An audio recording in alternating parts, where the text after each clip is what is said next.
Hello hello hello hello. क्या आप सभी को मेरी आवाज आ रही है?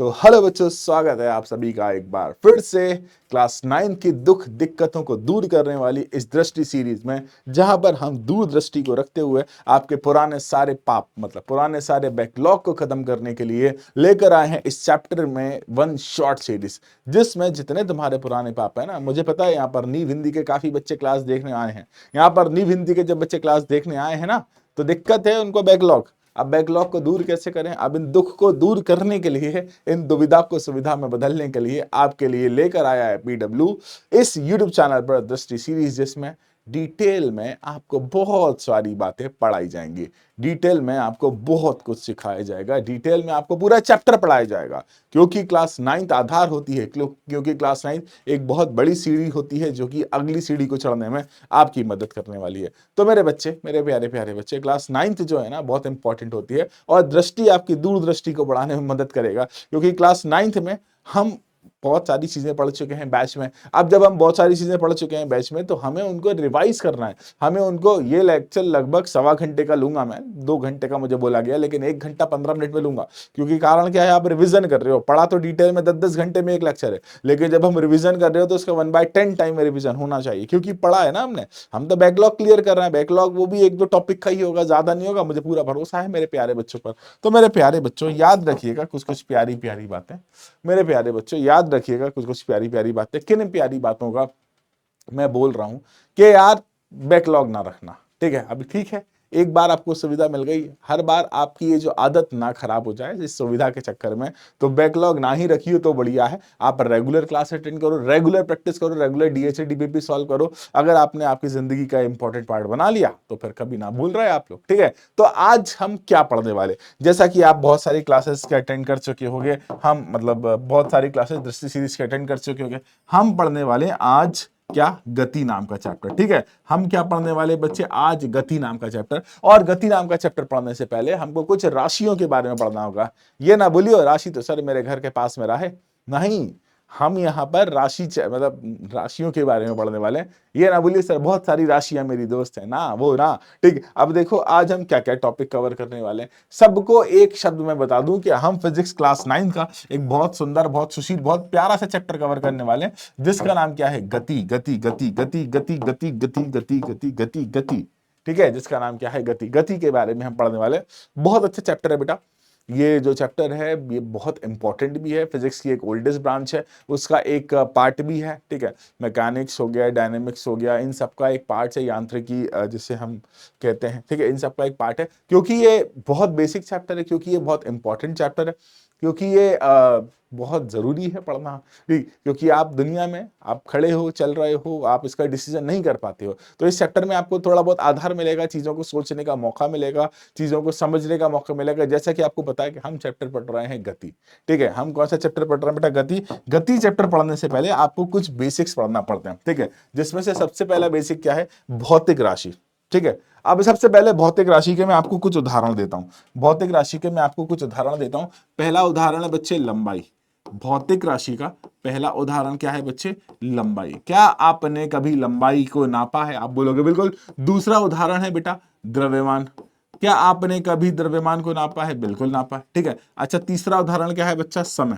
सबसे शानदार और आधारभूत ये उदाहरण होगा समय, द्रव्यमान और लंबाई, ठीक है? अब देखो, क्या आपने द्रव्यमान को नापा है? बिल्कुल नापा है। मैं उलझाने वाली बातें ना करूंगा, मैं सिंपल सी बातें करूं। क्या आपने द्रव्यमान को नापा है? बिल्कुल। मतलब भाई कभी ना कभी आप सब्जियां लेने गए होंगे, तो आप उसका वजन निकालते हो, तो वजन की सहायता से आप द्रव्यमान निकाल सकते हो। क्या आपने समय को मेजर करा? बिल्कुल सर, अभी मैंने स्टार्टिंग में बोला था कि लगभग 1 घंटा 15 मिनट की क्लास में पूरा चैप्टर खत्म करने वाला हूं, तो वो समय मेजर करा ना। द्रव्यमान आप मेजर कर सकते हो, लंबाई आप मेजर कर सकते हो। क्या कभी आपने सोचा द्रव्यमान, लंबाई और समय को मेजर करा जाता है तो इन्हें क्या कहेंगे? इन्हें कहेंगे भौतिक राशि।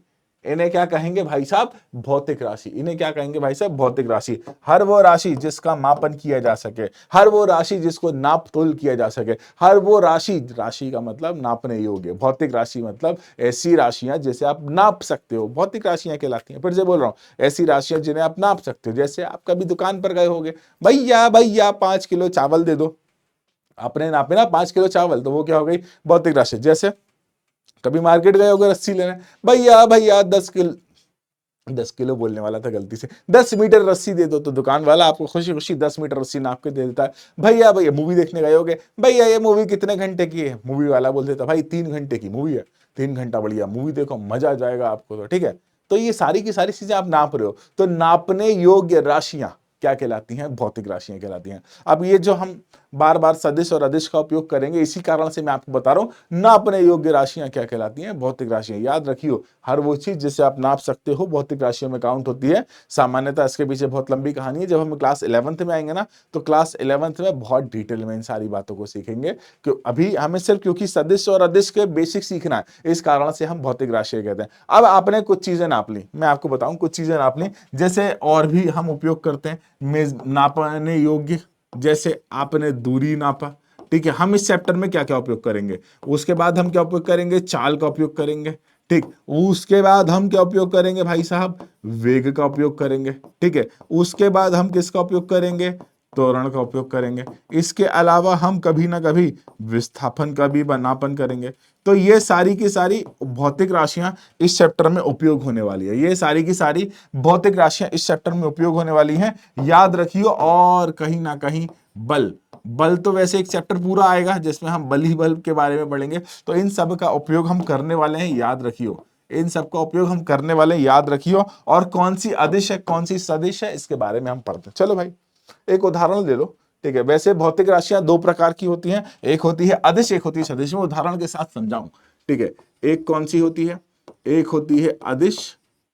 ठीक है, और एक कौन सी होती है? एक होती है सदिश। एक होती है अदिश और एक होती है सदिश। सुनना, समझना, जानना, पहचानना क्या मैं आपको बताने वाला हूं। मैंने आपसे बोला कि यार तुम जहां भी खड़े हो अभी, हाँ तुमसे ही बोल रहा हूं, तुम जहां भी खड़े हो अभी, वहां से मेरा घर 100 किलोमीटर की दूरी पर है, आ जाओगे? सर कहाँ आऊं 100 किलोमीटर की दूरी पर? कहाँ आऊं 100 किलोमीटर की दूरी पर? लेफ्ट राइट ऊपर नीचे कहाँ जाऊं? नहीं आ पाओगे। लेकिन अगर मैं तुमसे बोलूं कि मेरा वजन 100 किलो है, हाँ बढ़िया 100 किलो है, कोई दिक्कत नहीं सर, एक नंबर बात है, बढ़िया अच्छे लग रहे हो आप 100 किलो वजन में, आप इसके अलावा कोई सवाल नहीं करोगे। अच्छा, ऐसा क्या राज छुपा था इस सेंटेंस के अंदर? आप जब मैंने बोला कि आप मेरे से 100 किलोमीटर की दूरी पर हो, तो आपके मन में हजारों सवाल आ गए, सर कहाँ, लेफ्ट राइट ऊपर नीचे कहाँ आऊं? आ गए हजारों मन में सवाल। लेकिन जैसे ही मैंने तुमसे बोला, अरे जैसे ही मैंने तुमसे बोला कि बेटा मेरा वजन 100 किलो, तुमने कहा हाँ सर कोई दिक्कत नहीं, अच्छी बात है, अच्छे लग रहे हो आप, ठीक है अच्छे लग रहे हो, 100 किलो के हो। अब यार इन मन में, हमारे मन को पता है कि कौन सा आदेश है कौन सा सदिश है। देख मेरे बच्चे, थोड़ी सी हिंदी को समझ, आज मैं थोड़ी सी हिंदी पढ़ाता हूं आपको। ठीक है, अदिश अदिश अदिश, तो अब मेरे बच्चे दिश तो हो गया क्या? दिशा। ठीक है, और अ क्या हो गया? अलावा। तो ऐसी राशियां जो दिशा के अलावा होंगी, ऐसी राशियां जिन्हें बताने के लिए तुमको दिशा नहीं चाहिए, वो क्या कहलाएंगी भाई? अदिश राशियां। और आगे बढ़ रहे हैं, सदिश राशियां, ऐसी राशियां जिनको बताने के लिए आपको दिशा भी चाहिए। ठीक है, दिशा भी चाहिए, वो क्या कहलाएंगी बच्चे? सदिश राशियां। तो अगर आप ध्यान से देख पा रहे हो, अगर आप ध्यान से समझ पा रहे हो, तो देखो बेटा सदिश। ठीक है, सदिश, दिश मतलब क्या हो गया बेटा? दिशा। स मतलब क्या हो गया बेटा? सहित। ठीक है, दिश मतलब क्या हो गया बेटा? दिशा। अ मतलब क्या हो गया? अलावा। ठीक है, तो ऐसी राशियां जो सदिश के अलावा नापी जा सकती, मतलब माफ कीजिएगा, ऐसी राशियां जो दिशा के अलावा भी पूरी होती हैं, उन्हें क्या कहते हैं? अदिश। और ऐसी राशियां जिन्हें रिप्रेजेंट करने के लिए आपको दिशा चाहिए। एग्जाम्पल के लिए मेरे घर का पता, मेरे घर का पता अगर मैं बताऊंगा तो मुझे दिशा बताना पड़ेगी, लेफ्ट राइट ऊपर नीचे इस दिशा में आओ, तब जाकर तुम मेरे घर पर पहुंच पाओगे। लेकिन अगर मैं अपना वजन बताता हूं तो खल्लास, कोई जरूरत नहीं है मुझे दिशा बताने की, काम खत्म हो गया। क्योंकि जब हम वजन की बात करते हैं, मैं उदाहरण सिंपल से ले रहा हूं, जब हम वजन की बात करते हैं तो आपको दिशा बताने की कोई आवश्यकता नहीं है, बढ़िया तरीके से आ जाओ। आपको वजन बोल दिया 100 किलो, खत्म कहानी, कोई सवाल नहीं, कोई जवाब नहीं। लेकिन जैसे ही मैं आपसे बोलता हूं घर का पता, तो आप बोलते हो सर नॉर्थ ईस्ट साउथ या वेस्ट, ऊपर या नीचे, दिशा भी तो बता दो, कहाँ आऊं? 100 किलोमीटर तो चारों तरफ जा सकूं, ऊपर भी जा सकूं नीचे भी जा सकूं, कहाँ आऊं? आपका घर कहाँ है? तो वहां पर आपको क्या जरूरत होती है? दिशा की। तो कुछ ऐसी राशियां होती हैं जिनको रिप्रेजेंट करने के लिए आपको दिशा भी चाहिए। ठीक है, अब देखो इस चैप्टर में अदिश क्या क्या होने वाला है। इस चैप्टर में अदिश सबसे पहला होने वाला है दूरी। ठीक है, और उसके बाद होने वाला है बच्चे चाल। ये क्या इस चैप्टर में हम पढ़ेंगे ना, तो याद रखिएगा क्या क्या अदिश है, क्या क्या सदिश है। तो सबसे पहले क्या अदिश होने वाला है, दूरी, और उसके बाद हम क्या पढ़ेंगे, चाल। इन सबको सबके बारे में मैं आपको डिटेल में बताऊंगा कि दूरी क्या है, चाल क्या है, सब कुछ हम डिटेल में पढ़ेंगे। और सदिश क्या क्या होने वाला है, ठीक है। सदिश जैसे कि हम पढ़ेंगे विस्थापन, ठीक है। सदिश हम क्या पढ़ेंगे बच्चे, विस्थापन। मैंने क्लास में ट्रिक से सिखाई हुई है। विस्थापन के बाद वेग, ठीक है, और फिर यहां पर हम पढ़ेंगे त्वरण। और कभी बल की आवश्यकता पड़ेगी तो ये भी क्या हो जाए भाई, सदिश हो जाए। तो ये सदिश राशियां हैं। ये सारी की सारी कौन सी राशियां हैं बच्चे, सदिश राशियां। ये सारी की सारी कौन सी राशियां इस चैप्टर में उपयोग होने वाली हैं, ये हैं सदिश राशियां। मतलब आप जब भी विस्थापन की बात करोगे तो दिशा बताओगे, आप जब भी वेग की बात करोगे तो दिशा बताओगे, जब भी आप त्वरण की बात करोगे तो दिशा बताओगे, जब भी आप बल की बात करोगे तो दिशा बताओगे। और अगर आप दूरी और चाल की बात करोगे तो आपको दिशा बताने की जरूरत नहीं है, क्योंकि ये कौन सी राशियां हैं, अदिश राशियां। ये कौन सी राशियां हैं बच्चे, अदिश राशियां। तो ऐसी राशियां जिन्हें प्रदर्शित करने के लिए आपको दिशा चाहिए, सदिश कहलाती हैं। और ऐसी राशियां जिन्हें प्रदर्शित करने के लिए आपको दिशा की आवश्यकता नहीं होती, अदिश। और ऐसी राशियां जिन्हें प्रदर्शित करने के लिए दिशा की आवश्यकता है, वो सदिश कहलाएं। याद रखियो इन बातों को, समझ के रखियो इन बातों को। इनके अलावा तुम्हारा काम ना हो पाए, कहीं ना कहीं से तुम्हारा काम ना हो पाए, याद रखना, ठीक है। अब देखो अगली परिभाषा की तरफ बढ़ते हैं। देखो, अगर आपको मैंने बोला कि बेटा दूरी लिखो, ठीक है, अगर आपको मैंने बोला दूरी लिखो, आपने लिख दिया सर 5 मीटर, खत्म कहानी, ठीक है। क्या लिखा, आपको बोला मैंने बेटा दूरी लिखो, आपने लिख दिया 5 मीटर, कोई दिक्कत नहीं। तो बेटा देखो, दूरी लिखने में आपने 5 का उपयोग करा और मीटर का उपयोग करा। 5 क्या हो गया बेटा, इसका परिमाण, मतलब कुछ ना कुछ न्यूमेरिक वैल्यू होगी, ठीक। 1 2 3 4 5 6 7 8 9 10 ऐसी कुछ वैल्यू होगी। और ये जो एरो बना है, ये दूसरा वाला, ये क्या है बेटा, मात्रक। तो जब भी आप किसको प्रदर्शित करोगे बेटा, किसी भी भौतिक राशि को, तो परिमाण और मात्रक आवश्यक हो। सिर्फ परिमाण और मात्रक में आपका काम चल जाए तो ये कौन सी राशि कहलाती है, अदिश। इसमें दिशा नहीं चाहिए, क्या कहलाती है, अदिश राशि। इसमें आपको दिशा नहीं चाहिए। लेकिन जब अगर किसी भौतिक राशि, उदाहरण के लिए हम ले लेते हैं विस्थापन, ठीक है। अभी मैं आपको डिटेल में समझाऊंगा दूरी क्या होता है, विस्थापन क्या होता है, सारी बात है, ठीक है। अब देखो, विस्थापन अगर मैंने ले लिया, ठीक है, विस्थापन मान लो मुझे दिया है 5 मीटर, तो आपको दिशा भी बताना पड़ेगी। मान लो एन दिशा की ओर, एन मतलब नॉर्थ दिशा की ओर।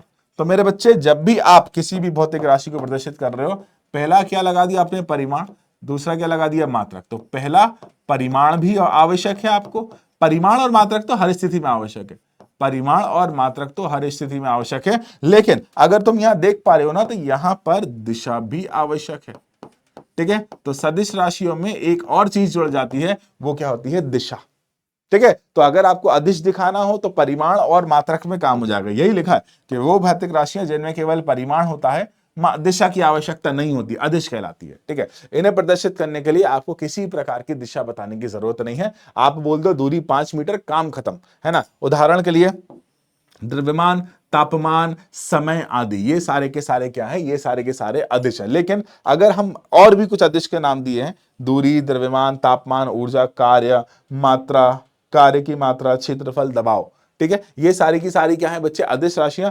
लेकिन जब हम बात करते हैं सदिश, ठीक है, जैसा कि मैंने बताया कि सदिश को रिप्रेजेंट करने के लिए, ठीक है, सदिश राशि को रिप्रेजेंट करने के लिए सबसे पहले आपको क्या चाहिए, परिमाण। सबसे पहले आपको क्या चाहिए, परिमाण। फिर आपको क्या चाहिए भाई, मात्रक। और फिर आपको क्या चाहिए, दिशा। तो सदिश राशि को प्रदर्शित करने के लिए, सदिश राशि को प्रदर्शित करने के लिए ये तीनों चारों चीजें चाहिए आपको। याद रखियो, इनके अलावा काम ना हो पाए, दिशा। तो सदिश राशि को प्रदर्शित करने के लिए आपको परिमाण, मात्रक व दिशा भी चाहिए, है ना। देखो, उदाहरण के लिए विस्थापन, उदाहरण के लिए वेग, इन सब का उपयोग हम करेंगे, ठीक है। अब देखो, और भी उदाहरण हो सकते हैं, वेग, बल, त्वरण आदि। वेग, बल, त्वरण आदि, ये भी उदाहरण संभव है। अब सुनो, समझो, ध्यान से जानो, पहचानो, बहुत अच्छी बातें हैं, ये बेसिक बातें हैं। क्लास 9th में आप ये जो सीख कर जाती हो ना, जीवन भर काम आता है। क्लास 9th जो है ना, ऐसे आपके बेसिक्स नहीं बता रही, क्लास 9th जो है ना आपके बेसिक बना रही है, जो कि जीवन भर आपके लिए हेल्पफुल रहेंगे, याद रखना। तो क्लास 9 को हल्के में लेने की कोशिश ना करें, क्लास 9 को कमजोरी में ना लें, क्लास 9 को गहराई में लें। क्लास 9 बहुत इंपॉर्टेंट है भाई, मैं फिर से कर रहा हूँ, क्लास 9 को हल्के में लेने की कोशिश ना करें, क्लास 9 बहुत इंपॉर्टेंट है। और कहीं ना कहीं आपके जीवन को रंगीन बनाने के लिए, आपके जीवन को बदलने के लिए क्लास 9th को पढ़ना बहुत इंपॉर्टेंट है। ठीक है, तो मेरे बच्चे आई होप आपको अदिश और सदिश के बारे में समझ आया होगा। फिर से बोल रहा हूं, जब भौतिक राशि को प्रदर्शित करने के लिए आपको दिशा की आवश्यकता नहीं है तो वो अदिश कहलाती है, और जब भौतिक राशि को प्रदर्शित करने के लिए दिशा की आवश्यकता है तो वो सदिश कहलाती है। यही अंतर है और कुछ ना। ठीक है, सदिश में दिशा भी होती है, परिमाण भी होता है, मात्रक भी होता है, लेकिन अदिश में दिशा नहीं होती, परिमाण और मात्रक होता है। खत्म हो जाती है बात। इतना सा मैं आपको बताना चाह रहा हूं। आगे भाई साहब यहां से चीजें शुरू हो सकती हैं। अब आप अपने आप को देखो, जैसे मेरे जैसे व्यक्ति दो ही काम करते हैं, या फिर मतलब दो ही काम करते हैं, या फिर सोते हैं या फिर चलते हैं। फिर से बोल रहा हूं, मेरे जैसे व्यक्ति दो ही काम करते हैं, या फिर सोते हैं या फिर चलते हैं। मैं फिर से बोल रहा हूं, मेरे जैसे व्यक्ति दो ही काम करते हैं, या फिर सोते हैं या फिर चलते हैं। जब वो सो रहे होते हैं तो आराम कर रहे होते हैं, ठीक है, और जब वो चल रहे होते हैं तो वो गति कर रहे होते हैं। ये मैं आपको बताना चाह रहा हूं। तो अगर कोई वस्तु पड़ी हुई है मेरी तरह, अगर कोई वस्तु रखी हुई है, अगर कोई वस्तु रखी हुई है तो हमेशा रखी रहेगी। वो हम न्यूटन के नियम पढ़ेंगे ना, तब ये भी आपको बताऊंगा हमेशा क्यों रखी रहेगी। ठीक है, तो अगर कोई वस्तु रखी हुई है तो रखी रहेगी। फिर से बोल रहा हूं, यदि कोई वस्तु रखी हुई है, यदि कोई वस्तु एक स्थान पर रखी हुई है, अगर वो रखी हुई है तो अपनी अवस्था परिवर्तन नहीं कर रही है, वो जहां पर है वहीं पर रहेगी। देख लो भाई साहब, हम बना एक सुंदर सा रास्ता, ये बना दिया एक सुंदर सा रास्ता। इस सुंदर से रास्ते पर हमने रख दिए एक त्रिभुज। ठीक है, हमने रख दिए क्या, एक त्रिभुज। ठीक है, अब ये त्रिभुज कहाँ है, ये त्रिभुज कहाँ है, देखो ध्यान से। हमने नापना शुरू करा 12 बजे से, तो 12 बजे रात को ये कहाँ था, यहीं था। फिर रात को 1 बजे त्रिभुज कहाँ था, यहीं था। फिर रात को 2 बजे त्रिभुज कहाँ था, यहीं था। रात को 3 बजे त्रिभुज कहाँ था, यहीं था। रात को 4 बजे, 5 बजे, 6 बजे, 7 बजे, ऐसे रात को फिर से 12 बज गए, दिन में 12 बजे, और फिर रात को फिर से 12 बज गए। ये त्रिभुज कहाँ था, जहां था वहीं का वहीं रखा गया। ये अपनी जगह ही नहीं बदल रहा, ये अपनी स्थिति ही नहीं बदल रहा। और जब ये अपनी स्थिति नहीं बदल रहा तो ये कहलाएगा भाई साहब विराम में। ठीक है, क्या बच्चे, ये किस में कहलाएगा बच्चे, विराम में। ये किस में कहलाएगा बच्चे, विराम में। ठीक है, तो जब कोई वस्तु अपनी स्थिति में परिवर्तन ना करे तो वो किस में कहलाती है बच्चे, विराम में। वो किस में कहलाती है बच्चे, विराम में। लेकिन अचानक से ये भाई साहब चलने लगे। ठीक है, पहले ये थे यहां पर, और कुछ देर बाद चलते चलते यहां आ गए। ठीक है, और कुछ देर बाद चलते चलते यहां आ गए। छोटा बड़ा बन गया हो तो घबराना नहीं, थोड़ा सा हो जाता है। ठीक, इसको भी बदल देते हैं भाई, छोटा बड़ा बन गया तो घबराना नहीं। किसकी बराबरी में आ गए तो इसको भी छोटा कर देते हैं। ठीक है, अब देखो, अब मैंने देखा कि मैंने रात को 12 बजे मेजर करना शुरू करा, t = 12 AM। ठीक है, 12 बजे मेजर करना शुरू करा, रात को 3 बजे ये भाई साहब ट्राइंगल चलते चलते यहां पहुंच गए। ठीक है, रात को सुबह के 6 बजे, ठीक है, ये ट्राइंगल भाई साहब चलते चलते कहां पहुंच गए, यहां पहुंच गए। ये अपनी अवस्था में परिवर्तन कर रहे हैं, ये अपनी जगह बदल रहे हैं, ये अपनी जगह बदल रहे हैं। और जब ये अपनी जगह बदल रहा है ना, तो मतलब अपनी स्थिति बदल रहा है, और जब स्थिति बदल रहा है अर्थात ये गतिशील है, अर्थात ये गति में है, अर्थात ये गतिशील है, अर्थात ये गति में है। तो जब भी कोई वस्तु, फिर से बोल रहा हूं, जब भी कोई वस्तु, फिर से बोल रहा हूं, जब भी कोई वस्तु, फिर से बोल रहा हूं, जब भी कोई वस्तु अपनी स्थिति निरंतर बदलती रहती है, जब भी कोई वस्तु अपनी स्थिति कंटिन्यू बदलती रहती है, तो वह कहलाती है कि वह वस्तु गति में है। ठीक है, वह वस्तु किस में है, गति में है। ठीक है, तो अगर कोई वस्तु अपनी स्थिति ना बदले तो वो किस में कहलाए, विराम में। लेकिन यदि कोई वस्तु अपनी स्थिति निरंतर बदलती रहे तो वो किस में कहलाती है, गति में। देखो ध्यान से। ठीक, ये रहा आपका स्कूल। आप लोग कभी ना कभी स्कूल जाते होगे, फिर जाते ही होगे भाई, स्कूल जाया करो, अच्छी बात होती है, सीखो अच्छी चीजें। ठीक है, और ये रहा आपका स्कूल। ठीक, ऐसा सुंदर सा स्कूल। ठीक है, और ये आपका प्यारा प्यारा सुंदर सा स्कूल जहां पर आपकी दोस्ती की शुरुआत होती है दोस्तों के बीच में। ठीक, और ये रहा आपका सुंदर सा घर। ठीक है, ये रहा आपका सुंदर सा घर, ये रहा आपका सुंदर सा घर। ठीक है, आपका घर और सुंदर होगा, लेकिन अभी हम ऐसा बना दे रहे हैं भाई। ठीक है, एक आ बन गया, उल्टा बन गया। ठीक, ये रहा आपका सुंदर सा घर। ऐसा इस सुंदर से घर में कुछ खिड़कियां भी बनाई दी, यहाँ ड्राइंग बनाई रहे, तो ये लगा दी हमने खिड़की, ये लगा दी एक और खिड़की, दरवाजा भी बनाई दे, ये लगा दिया हमने दरवाजा। ठीक है, कुछ कुछ इंसानों जैसा लग रहा है घर। तो आपको क्या हुआ, सुबह सुबह की बात है, आप 7 बजे घर से निकले। 7 बजे आप घर से निकले। क्यों? क्योंकि आपको कहाँ जाना है? स्कूल। और आपको पता है आप पैदल पैदल जाओगे, आधे घंटे में पहुंचते हो, ठीक है। तो आप यहां से चले, ठीक है, यहां पर पहुंचने में आपको लग गया 7:10। तो 7:10 पर आप यहां थे, फिर थोड़ा आगे चले 7:15, ठीक है। यहां पर आपको कितना टाइम लग गया? 7:15। यहां चले 7:20, यहां गेट पर आ गए 7:40 हो गया। स्कूल के लिए लेट हो गए। अरे रास्ते में दोस्त भी तो मिल गए, गपशप भी तो करी होगी, पर आप अपनी अवस्था, अवस्था माफ कीजिएगा, आप अपनी स्थिति को निरंतर बदल रहे हो। और यदि आप इस अपनी स्थिति को निरंतर बदल रहे हो तो आप हो गति में, ठीक है। आप किस में हो? गति में। तो यदि कोई वस्तु अपनी स्थिति ना बदले तो विराम में कहलाती है, और यदि कोई वस्तु अपनी स्थिति निरंतर बदलती रहे तो वह गति में कहलाती है। याद रखियो इस बात को, याद रखिए इस बात को, बहुत इंपॉर्टेंट बात होती है। अगर कोई वस्तु गति में है तो गति में रहे, अगर कोई वस्तु विराम में है तो विराम में रहे, ठीक है। इसके बारे में हम न्यूटन के नियम में पढ़ेंगे कि कहती है अपनी कोई वस्तु अपनी अवस्था में परिवर्तन क्यों करती है ना। आगे सुनते हैं भाई, आगे सुनते हैं। अब देखो मूल बिंदु, बेटा इसका बहुत इंपॉर्टेंट रोल होता है ना, बहुत इंपॉर्टेंट रोल होता है। अंग्रेजी के शब्दों में से मैं बोलूंगा ओरिजिन, अंग्रेजी के शब्दों में से क्या बोलूंगा? ओरिजिन। नापने तोलने के लिए आपको एक रेफरेंस चाहिए होता है, उसे बोला जाता है ओरिजिन। जैसे उदाहरण के लिए आपके हाथ में कभी ना कभी ऐसा स्केल आया होगा, आपके हाथ में कभी ना कभी ऐसा स्केल आया होगा। देखो यहां पर शुरुआत होती है 0 से, और फिर 1 2 3 4 5, यहां पर 5 mm, 1 2 3 4 5, यहां पर 1 सेंटीमीटर हो जाता है। फिर 1 2 3 4 5, 1 2 3 4 5। तो मेरे बच्चे, अगर मैं आपसे बोलूं कि एक लाइन को मेजर करो, अगर मैं आपसे बोलूं एक लाइन को मेजर करो, तो आप कैसे मेजर करोगे? 0 से लगा दोगे, और कहां तक मेजर करोगे उसे? मान लो 2 तक, ठीक है। अपने नापना कहां से शुरू करा? 0 से। आपने नापने कहां से शुरू करा? 0 से। तो 0 क्या हो गया? आपका मूल बिंदु।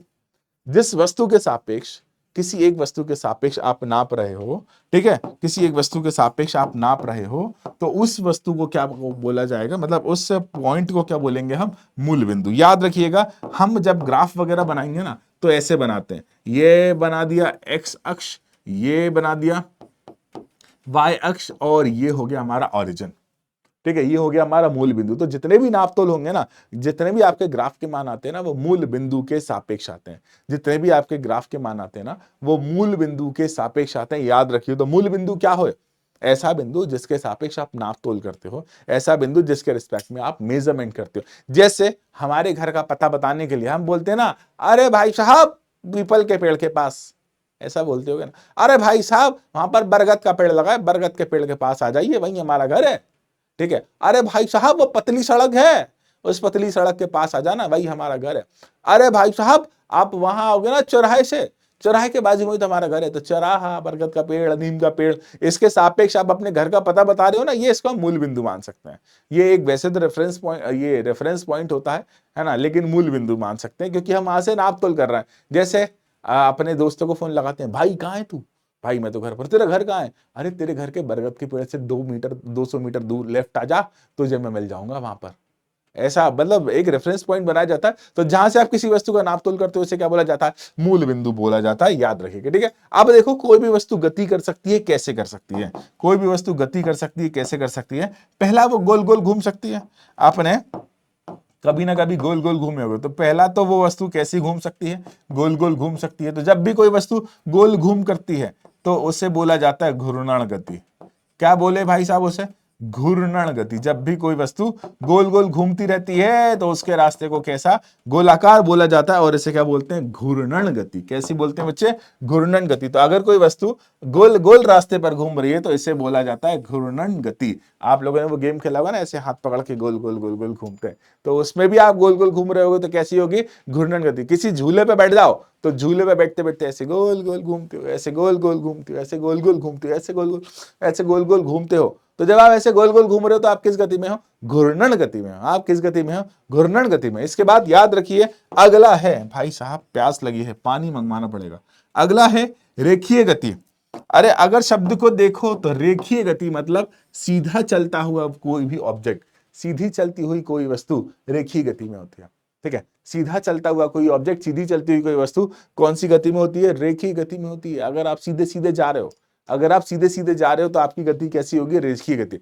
कभी आप लोग कार में, बस में, ट्रक में, ट्रेन में बैठे होगे, अगर वो कार, ट्रक, बस ये सारी की सारी सीधी चल रही हैं तो आपकी गति कैसी हो गई, रेखीय गति हो गई। और उसके बाद देखो तीसरी कंपन गति। कंपन गति का मतलब आप एक ही रास्ते पर घूमते रहो। मैं आपको उदाहरण देता हूं, है ना। जैसे ये आपके दोस्त का घर है, ठीक है। दोस्त ने आपसे बोला कि तू घर के बाहर आ जा, मैं तेरे को मिल रहा हूं।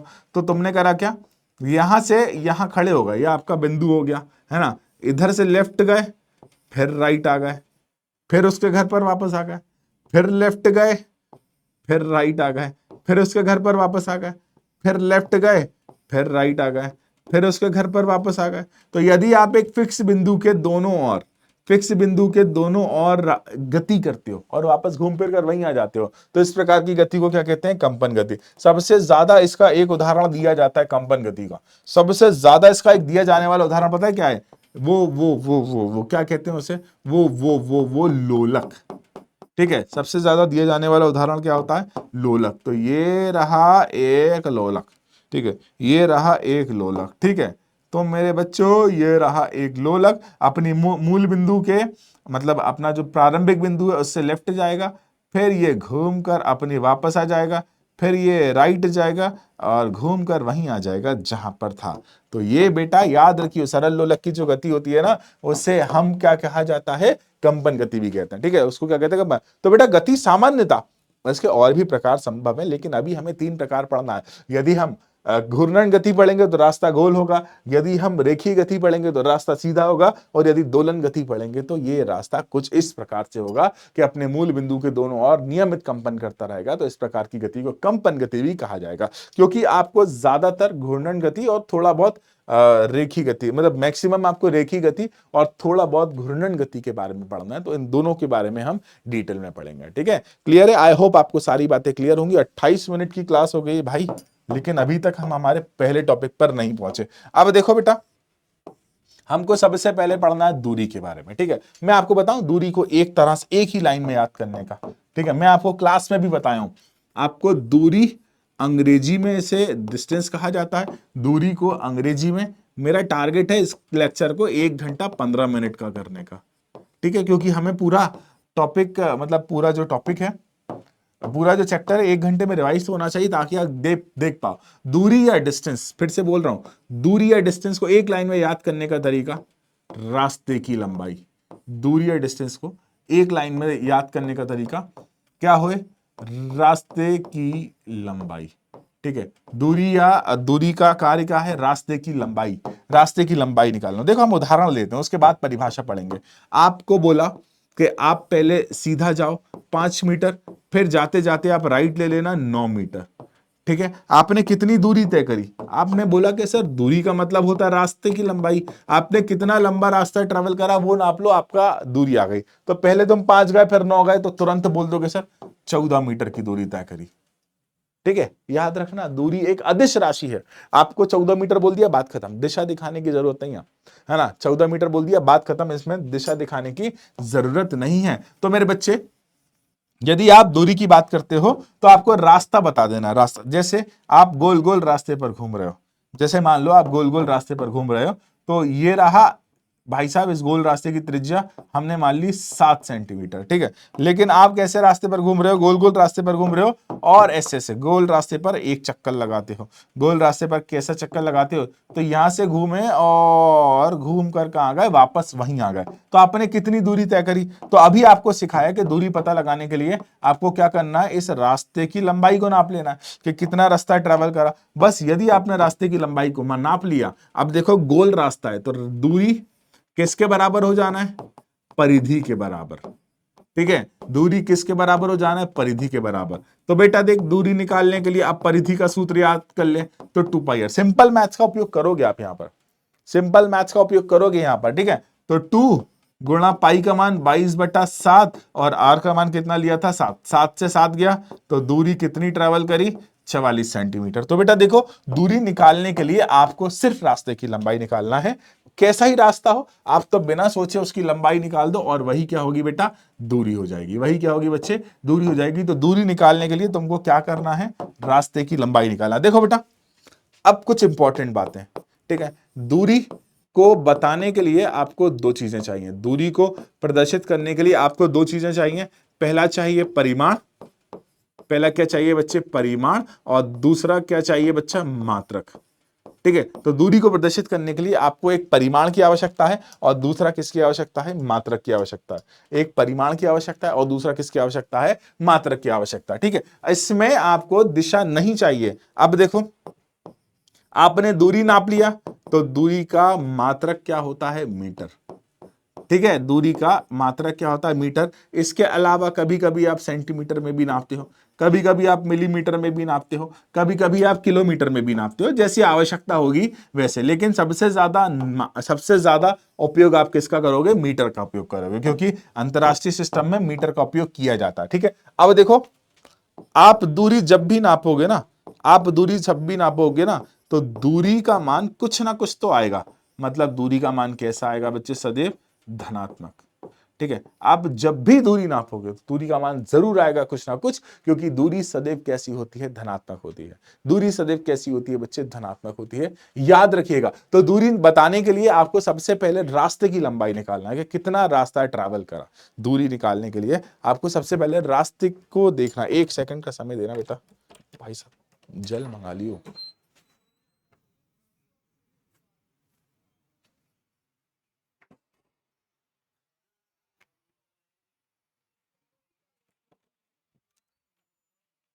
माफ करना बच्चों, हमको प्यास लगी थी, हम पानी लेने चले गए थे।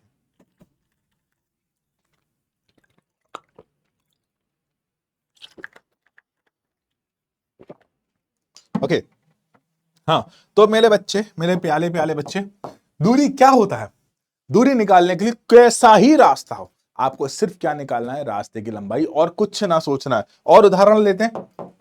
उदाहरण के लिए, पहले आप गए सीधे, फिर आप मुड़ गए यहां, फिर आप आ गए यहां, तो पहले चले 5 मीटर, फिर चले 10 मीटर, फिर चले 5 मीटर। निकालो दूरी, आपको क्या निकालना है, दूरी। तो कैसे, 5, 10, 15, 20 मीटर रास्ते की लंबाई निकालना है।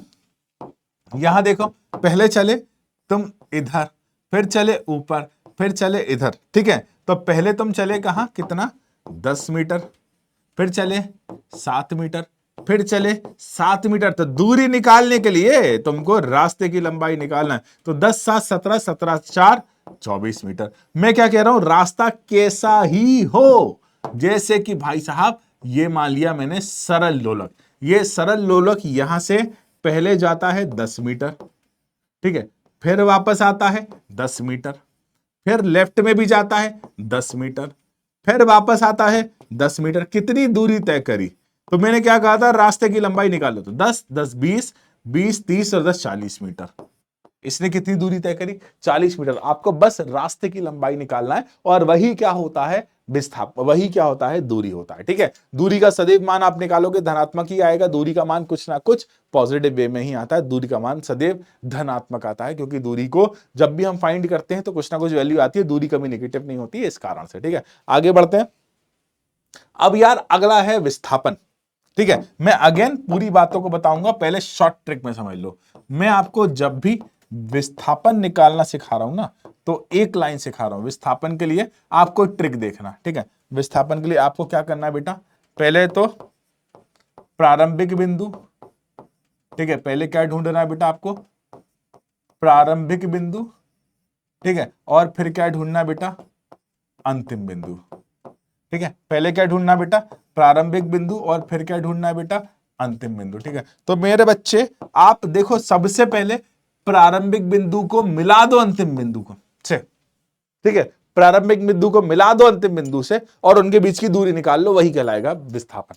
मैं आपको ट्रिक, इस लाइन को जिसने सुन लिया वो फटाफट कर देगा। मैं क्या कह रहा हूं, आप प्रारंभिक बिंदु को अंतिम बिंदु से मिला दो, फिर से बोल रहा हूं, आप प्रारंभिक बिंदु को अंतिम बिंदु से मिला दो, फिर से बोल रहा हूं, आप प्रारंभिक बिंदु को अंतिम बिंदु से मिला दो और उसके बीच की दूरी निकाल लो, यही कहलाएगा विस्थापन। ठीक है, देखते हैं कुछ उदाहरण, समझते हैं भाई साहब कुछ, और फिर आपको उसके बारे में और बताता हूं। आप यहां से गए पहले 3 मीटर, ठीक है, फिर आप आ गए यहां पर 4 मीटर, ठीक है, फिर आप यहां पर आ गए कितना, 3 मीटर, अब आपका विस्थापन आपको निकालना, गड़बड़ हो गई यार, दूरी तो निकालना हो तो सर रास्ते की लंबाई निकाल लो। दूरी निकालना तो कितना आसान है, रास्ते की लंबाई 3 मीटर, 4 मीटर, 3 मीटर मतलब 10 मीटर। लेकिन जब हमें विस्थापन निकालना हो तो पहले तो प्रारंभिक बिंदु को उठाओ और फिर किसको उठाओ, अंतिम बिंदु को। देखो मैंने स्टेप्स बताई हैं, क्या करना है, पहले प्रारंभिक बिंदु को देखो और फिर अंतिम बिंदु को देखो, है ना। तो प्रारंभिक बिंदु अगर आप देख पा रहे हो तो ये रहा प्रारंभिक बिंदु, ये रहा अंतिम बिंदु। फिर बिना सोचे प्रारंभिक बिंदु और अंतिम बिंदु को मिला दो, ठीक है। प्रारंभिक बिंदु और अंतिम बिंदु को मिला दो और यही क्या कहलाएगा बेटा, विस्थापन। यही क्या कहलाएगा बच्चे, विस्थापन। तो विस्थापन के लिए आपको सबसे पहले प्रारंभिक बिंदु और अंतिम बिंदु के बीच की क्या निकालना पड़ेगी बेटा, दूरी, ठीक है। तो देख भाई, प्रारंभिक बिंदु और अंतिम बिंदु के बीच की दूरी ये 4 है, तो ये भी क्या हो जाएगा, 4। तो यहां पर विस्थापन, विस्थापन कितना हो गया, 4 मीटर। तो मान लो तुमने ए से चलना शुरू करा था और फिर कहां पहुंच गए, बी पर। तो विस्थापन किस और हो गया बेटा, बी की दिशा में। किस दिशा में हो गया भाई साहब, बी की दिशा में। किस दिशा में हो गया बेटा, बी की दिशा में। तो कभी भी आप विस्थापन निकालो तो विस्थापन निकालने के लिए दिशा बताना आवश्यक है। और यदि विस्थापन निकालने के लिए दिशा बताना आवश्यक है, अर्थात विस्थापन एक सदिश राशि है। विस्थापन कैसी राशि है, एक सदिश राशि है। विस्थापन कैसी राशि है, एक सदिश राशि है। ठीक है, ठीक है। तो जब भी हम दूरी की बात करेंगे तो हमको दिशा नहीं बताना, लेकिन जब हम विस्थापन की बात करेंगे तो हमें दिशा बताना है। और बातें करते हैं इससे संबंधित, और प्यारी प्यारी बातों को जानते हैं, और प्यारी प्यारी बातों को समझते हैं, और अच्छी अच्छी बातों को जानते हैं। सबसे पहले विस्थापन और दूरी में कुछ समानता भी है। पहला क्या है भाई साहब, मात्रक, ठीक है। मात्रक, इसका भी क्या होता है, मात्रक क्या होता है, विस्थापन का भी क्या होता है बेटा, मीटर होता है। मात्रक विस्थापन का भी क्या होता है बेटा, मीटर होता है। दूसरी बात याद रखिए, दूसरी बात, विस्थापन जो होता है ना, जब भी आपको विस्थापन बताना है, याद रखना, जब भी आपको विस्थापन बताना है तो दिशा बताना आवश्यक है। और जब दिशा बताना आवश्यक है तो विस्थापन एक सदिश राशि है, ठीक है। दिशा के सहित ही आपको बताना है। अगर आपने दिशा नहीं बताई तो कुछ तो गड़बड़ है भाई, कुछ तो गड़बड़ है ना। अब देखो, विस्थापन कभी कभी धनात्मक भी होता है, विस्थापन कभी कभी धनात्मक भी होता है, विस्थापन कभी कभी ऋणात्मक भी होता है। विस्थापन धनात्मक हो जाता है, कभी कभी ऋणात्मक हो जाता है, और विस्थापन कभी कभी शून्य भी हो जाता है। विस्थापन धनात्मक, ऋणात्मक और शून्य भी हो सकता है। ध्यान से देखो, आगे कुछ बातों को समझेंगे। हम कुछ उदाहरण लेते हैं। मान लो तुम गोल रास्ते पर घूम रहे हो, एक चक्कर लगाया, ठीक, एक चक्कर लगाया और तुमने यहां से शुरू करा था और वापस घूमकर वहीं आ गए, जहां से शुरू करा था वापस वहीं आ गए। तो जिनका प्रारंभिक बिंदु है वही तुम्हारा अंतिम बिंदु है, जो तुम्हारा प्रारंभिक बिंदु है वही तुम्हारा अंतिम बिंदु है। तो प्रारंभिक बिंदु और अंतिम बिंदु को मिलाओगे तो कुछ दूरी ही तय नहीं करी आपने, और जब प्रारंभिक बिंदु और अंतिम बिंदु को मिलाने पर आपने दूरी तय ही नहीं करी तो आपका विस्थापन कैसा हो गया, शून्य हो गया। और उदाहरण भी है हमारे पास, मान लो आपने एक पत्थर ऊपर फेंका, ऊपर गया और वापस घूमकर वहीं आ गया, तो दूरी तो तय करी, रास्ते की लंबाई आप निकाल सकते हो, लेकिन विस्थापन वो वहीं का वहीं रह गया जहां पर था। तो मेरे बच्चे, अगर इसने कुछ दूरी तय करी है तो ये जरूरी नहीं कि विस्थापन भी हो, ठीक है। इसके अलावा और देखो, ठीक, और देखो, आप चाहते थे जैसे हम यहां से चलना शुरू करें, ठीक, नहीं, एक काम करते हैं, ठीक, ये बना दिया ओ, ठीक है, और एक ऐसी रेफरेंस लाइन बना देते हैं। ये हो गया 10, ये हो गया 20, ये हो गया -10 और ये हो गया -20। जब आप ओ के राइट में चल रहे हो तो पॉजिटिव में, ओ के लेफ्ट में चल रहे हो तो नेगेटिव। तो एक वस्तु पहले ओ से बी बिंदु पर आती है और फिर बी से ए बिंदु, बी से सी बिंदु पर आती है, ठीक है। अब देखो, ओ से लेकर बी तक गया, दूरी कितनी तय करी, 20 की, लेकिन वापस घूमकर कहां आ गया, सी पर। अब विस्थापन निकालने का तरीका, प्रारंभिक बिंदु और अंतिम बिंदु को मिला दो, आपने इन्हें मिला दिया, विस्थापन आ गया आपका -10, खत्म कहानी, ठीक है। तो विस्थापन धनात्मक भी हो सकता है, विस्थापन ऋणात्मक भी हो सकता है, विस्थापन शून्य भी हो सकता है, और विस्थापन को प्रदर्शित करने के लिए आपको दिशा की आवश्यकता पड़ती है। और उदाहरण लेते हैं, ठीक है, मुझे पता नहीं है आप लोगों को पाइथागोरस थ्योरम आती है या नहीं, लेकिन मेरे मन में वो उदाहरण बहुत देर से आ रहा है तो मैं बता देता हूं। भाई साहब, आप पहले पहले पहले पहले यहां से चलना शुरू करें ऊपर से, ठीक है, यहां तक आ गए, कितना चले तुम 4 मीटर, फिर तुम्हारा मन किया लेफ्ट टर्न लेने का, कितना टर्न कर लिया 3 मीटर।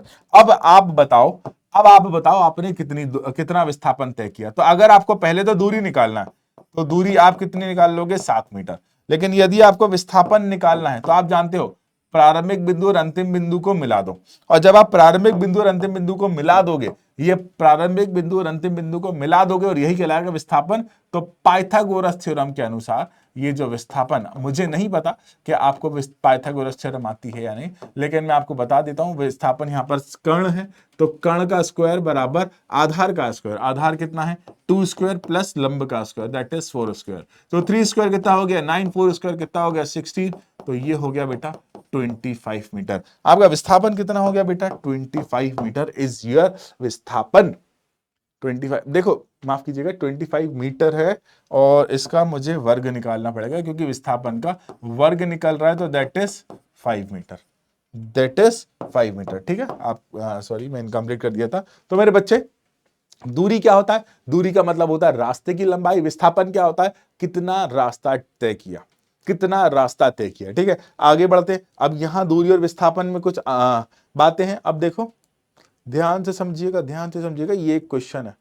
ठीक है, ये एक क्वेश्चन है। यदि कोई वस्तु अर्धगोलाकार पथ पर चल रही है, यदि कोई वस्तु और जिसकी त्रिज्या 10 मीटर है और यदि प्रारंभिक और अंतिम स्थितियां ए है, तो तय की गई विस्थापन और दूरी। लो भाई साहब, सबसे पहले तो आपको क्या निकालना है दूरी, और फिर आपको क्या निकालना है विस्थापन। सबसे आसान होता है विस्थापन निकालना, सबसे आसान होता है विस्थापन निकालना, है ना।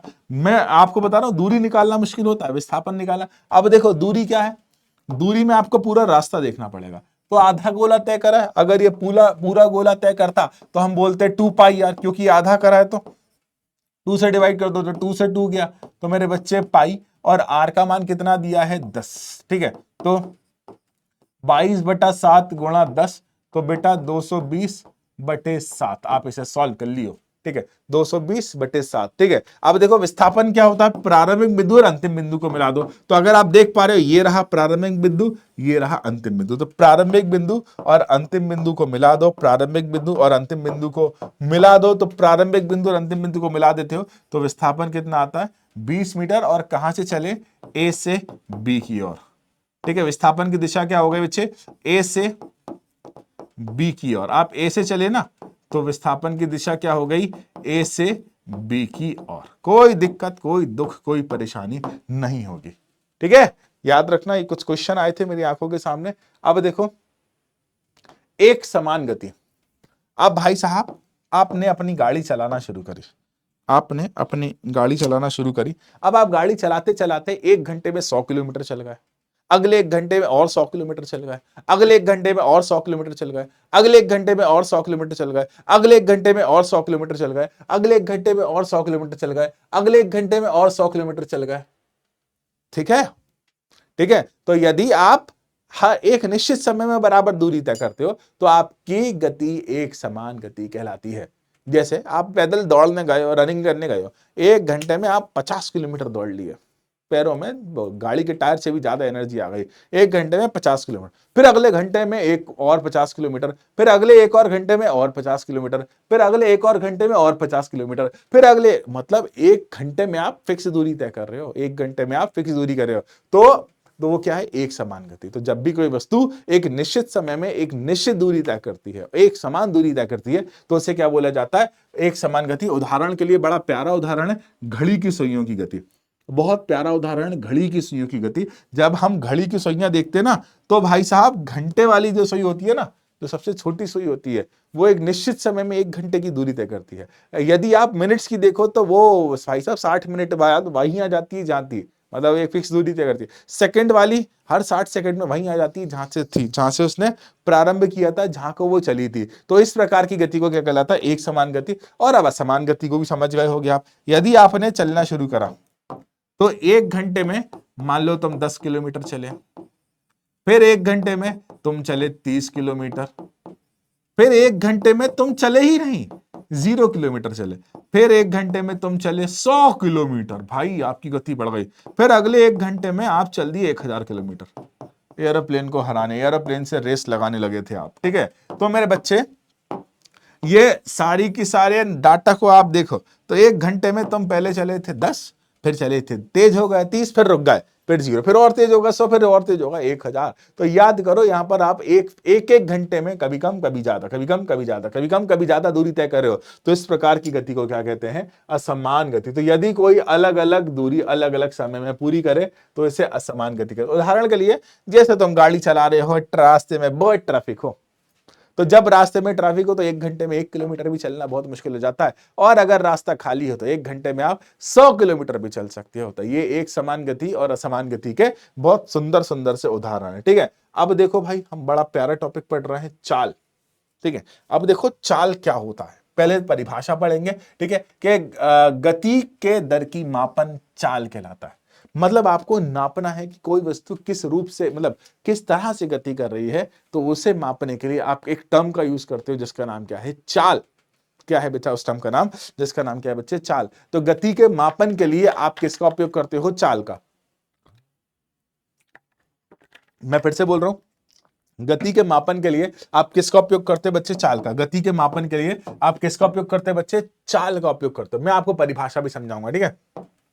वस्तु की चाल उसके द्वारा चली गई दूरी को समय से भाग देकर प्राप्त किया जाता है। बेटा जिंदगी में कभी भी तुमको चाल निकालना हो ना, याद रखना, जिंदगी में कभी भी तुमको चाल निकालना हो ना, तो सूत्र क्या होता है बेटा? याद रखना, दूरी बटे समय, ठीक है। सूत्र क्या होता है बेटा? सूत्र होता है दूरी बटे समय। यदि आपको कभी भी चाल निकालना हो ना, तो चाल क्या निकालोगे? दूरी बटे समय। चाल क्या निकालोगे बच्चे? दूरी बटे समय। अब देखो, चाल को प्रदर्शित करने के लिए आपको दिशा नहीं चाहिए, तो एक अदिश राशि है जिसमें केवल मापन होता है और एक दिशा रहित राशि होती है। चाल का जो मात्रक होता है वैसे तो मीटर प्रति सेकंड होता है। इसके अलावा हम आवश्यकता के अनुसार मीटर, सेंटीमीटर, किलोमीटर में इसको उपयोग करते हैं। अब ये क्या लिखा? यदि कोई वस्तु समान गति से विचरण कर रहा हो तो समान चाल द्वारा अपनी दूरी। इस पॉइंट को मत पढ़ो, ये मैं आगे समझाऊंगा उसको, ठीक है। अब देखो ध्यान से, अब मैं आपको समझा रहा हूं चाल, ठीक है। भाई साहब, आपने गाड़ी के आगे स्पीडोमीटर देखा है? वो एक ऐसे ऐसे ऐसे कांटा घूमता रहता है, डिंग डिंग डिंग डिंग डिंग। हम कोशिश करते हैं हम 60, 70, 80, 90, 100, 200 भी पहुंच जाएं। क्या हो जाएगा? गाड़ी धीरे ही चलाना चाहिए। आप उतना ही समय लगाते हो घूम फिर कर। तो यदि आप गाड़ी चला रहे हो, यदि आप गाड़ी चला रहे हो, चलाते चलाते, यदि आप गाड़ी चला रहे हो, चलाते चलाते आप देखते हो कांटा लगा हुआ है वहां पर 60 पर, ठीक है, पॉइंटर लगा हुआ है वहां पर 60 पर। तो इसका मतलब क्या हुआ कि 1 घंटे में आप 60 किलोमीटर ट्रेवल करोगे। क्या बोला? 1 घंटे में, 1 घंटे में आप 60 किलोमीटर ट्रैवल करोगे। 1 घंटे में कितना ट्रैवल करोगे? 60 किलोमीटर ट्रैवल करोगे। अगर वो कांटा 80 पर पहुंच जाता है तो इसका मतलब क्या हुआ कि 1 घंटे में 80 किलोमीटर ट्रैवल करोगे। याद रखियो, ठीक है। तो मेरे प्यारे बच्चों, कभी भी चाल निकालने के लिए आपको पता होना चाहिए सबसे पहले दूरी, और उस दूरी को कितनी देर में तय किया, ये होता है समय। तो चाल बराबर दूरी बटे समय, चाल बराबर दूरी बटे समय, हमेशा याद रखना, चाल बराबर दूरी बटे समय। अब देखो इसका मात्रक, ठीक है, इसका मात्रक क्या होता है? इसका मात्रक सामान्यतः सबसे ज्यादा उपयोग किया जाता है जो है बेटा मीटर प्रति सेकंड। सबसे ज्यादा उपयोग कौन सा मात्रक करेंगे हम? मीटर प्रति सेकंड। लेकिन आवश्यकता के अनुसार किलोमीटर प्रति सेकंड भी उपयोग किया जाएगा। अब देखो, ये एक अदिश राशि है। कैसी राशि है? अदिश राशि है। ये एक अदिश राशि है, मतलब इसे प्रदर्शित करने के लिए आपको दिशा की आवश्यकता नहीं है क्योंकि यह एक अदिश राशि है। अब देखो, याद रखना इसका मात्रक क्या होता है, ठीक है। अरे मात्रक तो मैं बता चुका हूं, इसका मात्रक तो मैं बता चुका हूं। अब देखो इसके मात्रक में परिवर्तन कैसे होता है। उदाहरण के लिए आपको किलोमीटर प्रति घंटा, ठीक है, मात्रक दिया, लेकिन आपको न्यूमेरिकल करना है मीटर प्रति सेकंड में, ठीक है। मैं आपको पहले सॉल्व करके दिखाता हूं कि 1 किलोमीटर प्रति घंटे को आपको बदलना है किसमें? मीटर प्रति सेकंड में। तो 1 किलोमीटर मतलब 1000 मीटर, ठीक है, और 1 घंटा मतलब 3600 सेकंड, ठीक है। तो 0 से 0 गया, ये गया 5 बार, ये गया 18 बार। तो जब भी आप किलोमीटर प्रति सेकंड को, किलोमीटर प्रति घंटे को मीटर प्रति सेकंड में बदलोगे तो गुणा कर दियो 5/18 का, ठीक है। और जब जब जब जब आप मीटर प्रति सेकंड को किलोमीटर प्रति घंटे में बदलोगे तो 18/5 का गुणा कर दियो, याद रखना ये ट्रिक होती है। ठीक है, तो जब किलोमीटर को 5/18 से किलोमीटर प्रति घंटे को 5/18 से गुणा कर दोगे तो मीटर प्रति सेकंड में, और जब 18/5 में कर दोगे तो किलोमीटर प्रति सेकंड में आ जाएगा। अब जब भी आप चाल निकालोगे ना, क्योंकि दूरी कैसी होती है, धनात्मक होती है, और जब दूरी धनात्मक होती है तो चाल भी सदैव कैसी आएगी बेटा, धनात्मक आएगी। ठीक है, जब दूरी धनात्मक होती है तो चाल भी कैसी आएगी, सदैव धनात्मक आएगी। अब देखो एक समान चाल, मान लो आप गाड़ी चला रहे हो 1 घंटे तक और आपने बढ़िया 50 किलोमीटर प्रति घंटे की स्पीड से गाड़ी चलाई। ठीक है, फिर आप 2 घंटे तक गाड़ी चलाए हो और 50 किलोमीटर प्रति घंटे की गति से आपने गाड़ी चलाई। फिर तीसरे घंटे भी आपने गाड़ी चलाई और स्पीड वही रही 50 किलोमीटर प्रति घंटा। ठीक है, अब देखना, याद रखना, समझना, अब चाल को अंग्रेजी में स्पीड कहते हैं। ठीक है, ये मत बोलना सर वो यूट्यूबर स्पीड नहीं। ठीक है, इसको क्या कहते हैं, चाल को अंग्रेजी में क्या कहते हैं बेटा, स्पीड बोलते हैं। चाल को अंग्रेजी में क्या कहते हैं, स्पीड। तो यदि आप ध्यान से देख पा रहे हो, यहां पर आपकी स्पीड एक जैसी, यहां पर आपकी चाल एक जैसी है, तो इस प्रकार की चाल को क्या कहा जाता है, एक समान चाल।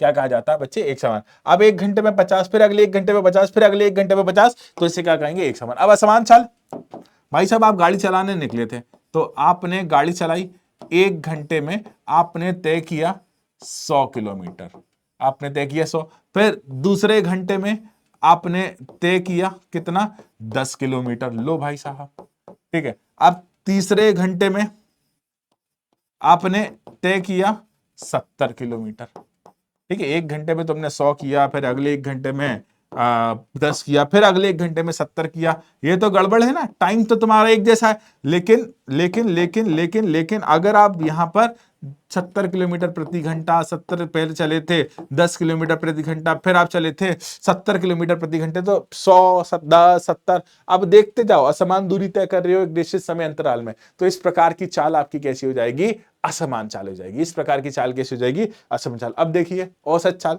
भाई साहब आपने बोला कि मैं दिल्ली से गया, मान लो मैं दिल्ली से गया चंडीगढ़, मुझे जाना तो है यार चंडीगढ़, कोई बुला ले तो आ जाऊंगा। ठीक है, मैं दिल्ली से गया चंडीगढ़। ठीक है, दिल्ली से चंडीगढ़ जाने में 8 घंटा लग गया, वैसे लगता है 4-6 घंटा है, लेकिन हमने बोल दिया कि 8 घंटा लग गया। ठीक है, अब 8 घंटे में कभी मैंने गाड़ी तेज भी चलाई होगी, कभी मैंने गाड़ी धीरे भी चलाई होगी, कभी मैंने चलाई भी नहीं होगी। तो इस स्थिति में हम एक एवरेज वैल्यू बताएं, मान लो 6 घंटे में मैंने 600 किलोमीटर ट्रेवल कर लिया, 6 घंटे में मैंने 600 किलोमीटर ट्रेवल कर लिया, तो आप बोलोगे सर लगभग आपने 1 घंटे में 100 किलोमीटर ट्रेवल किया, तो 6 घंटे में 600 किलोमीटर ट्रेवल कर लिया, तो वो आपकी औसत चाल हो गई। औसत चाल निकालने के लिए मैं आपको एक बड़ा साधारण सा सूत्र दे रहा हूं, औसत चाल निकालने के लिए बड़ा साधारण सा सूत्र दे रहा हूं, हमेशा याद रखना इस सूत्र को।